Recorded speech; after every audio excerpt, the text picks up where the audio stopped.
About a year ago, I decided I wanted to start a social group for high school students with an Asperger's diagnosis. The motivation was to create a small community for the kids where they would feel comfortable and look forward to coming to meetings.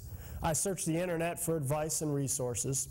It took the help of the Guidance and Special Services Department at the high school to identify and get in touch with the kids diagnosed. Here's what I learned so far. Be open to activities that the kids want to do. See, I imagined museum trips or model building, but I wanted the kids to have ownership of the club and have them brainstorm activities. So far, we've gone to an indoor activity place, had video game days, baked desserts in the foods labs, and created a short film. Also went bowling a couple times.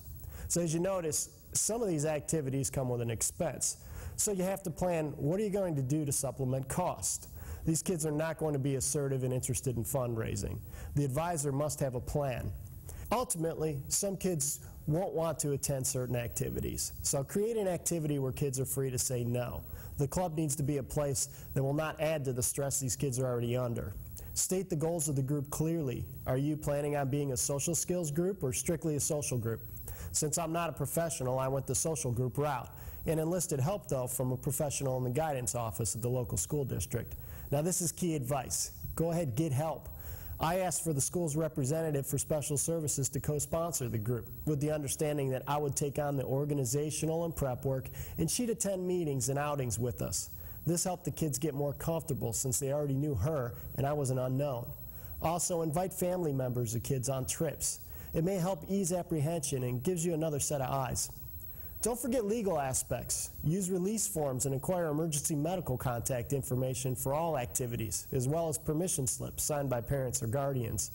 Generic versions can be found online, but the school you affiliate yourself with will have those forms. And an issue that I have run into is other kids in the special ed classes want to attend the meetings and outings as well. Since these students were friendly with the Asperger diagnosed kids, I at first was open to this, but it negatively affected the dynamic of the group. I suggest setting specific criteria for club membership and stick to it. Decide if you'll require a medical diagnosis, informal diagnosis, anyone on the spectrum, or even include neurotypical students.